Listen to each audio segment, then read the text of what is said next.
Assalamualaikum warahmatullahi wabarakatuh.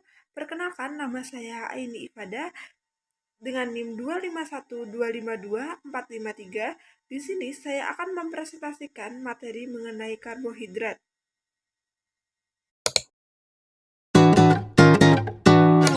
Karbohidrat adalah salah satu komponen penting dalam bahan makanan yang berfungsi sebagai sumber utama energi bagi tubuh manusia. Karbohidrat hadir dalam berbagai bentuk, terutama monosakarida, disakarida, dan polisakarida, yang masing-masing memiliki peran spesifik dalam metabolisme. Dalam pangan, karbohidrat ditemukan di berbagai produk alami seperti buah-buahan, sayur-sayuran, biji-bijian, dan umbi-umbian. Jenis-jenis karbohidrat. Karbohidrat sendiri terbagi menjadi dua, yaitu karbohidrat sederhana dan karbohidrat kompleks. Karbohidrat sederhana terbagi menjadi tiga, yaitu disakarida, monosakarida, dan oligosakarida. Karbohidrat kompleks terdiri dari polisakarida. Yang pertama ada oligosakarida. Oligosakarida terdiri atas polimer 2 hingga 10 monosakarida. Sebetulnya, disakarida termasuk dalam oligosakarida, tetapi karena perannya dalam ilmu gizi sangat penting, maka dibahas secara terpisah. Contohnya, inulin, rafinosa, glukomanan, dan laktosa. Yang kedua atau B, fruktosa, dinamakan sebagai gula buah yang merupakan gula paling manis. Gula ini terutama terdapat dalam madu bersamaan dengan glukosa dalam buah, nektar, bunga, dan juga di dalam sayur. Fruktosa juga terdapat strukturnya seperti gambar tersebut. Yang ketiga atau C, ada galaktosa. Galaktosa terdapat di dalam tubuh sebagai hasil pencernaan laktosa. Galaktosa juga terdapat ada struktur seperti gambar tersebut. Yang kedua ada monosakarida. Monosakarida ada 3 jenis monosakarida yang mempunyai arti gizi, yaitu glukosa, fruktosa, dan galaktosa. Yang pertama ada glukosa, dinamakan juga sebagai gula anggur, terdapat luas di alam dalam jumlah sedikit, yaitu di dalam sayur, buah, sirup jagung, sari pohon, dan bersamaan dengan fruktosa dalam madu. Gluktosa memegang peranan sangat penting dalam ilmu gizi. Di bawah ini ada struktur yang mengenai tentang glukosa.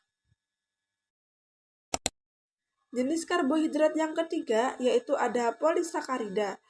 Polisakarida adalah kelompok besar pada molekul karbohidrat yang memiliki peran utama dalam dunia biokimia dan biologi. Dua contoh penting dari polisakarida adalah glukosa dan selulosa. Yang A ada glikogen. Glikogen adalah polisakarida bercabang yang ditemukan pada hewan, seperti gambar struktur kimia tersebut. Yang B ada selulosa. Selulosa termasuk polimer hidrofolik dengan 3 gugus hidroksil reaktif. Tiap unit hidroglukosa tersusun atas ribuan gugus antihidroglukosa yang tersambung melalui ikatan 1,4 glukosida membentuk molekul berantai yang panjang dan linier seperti gambar di bawahnya. Jenis karbohidrat yang keempat yaitu disakarida. Disakarida ada 3 jenis yang mempunyai arti gizi, yaitu sukrosa, maltosa, dan laktosa. Yang A ada sukrosa, dinamakan juga sebagai gula tebu atau gula bit. Gula pasir terdiri atas 99% sukrosa, dibuat dari kedua macam bahan makanan tersebut melalui proses penyulingan dan kristalisasi. Struktur sukrosa terdapat seperti gambar. Yang B ada maltosa. Maltosa adalah suatu disakarida yang terbentuk dari 2 molekul glukosa. Maltosa merupakan hasil dalam proses hidroksil amilum dengan asam maupun dengan enzim seperti gambar struktur maltosa di bawah ini.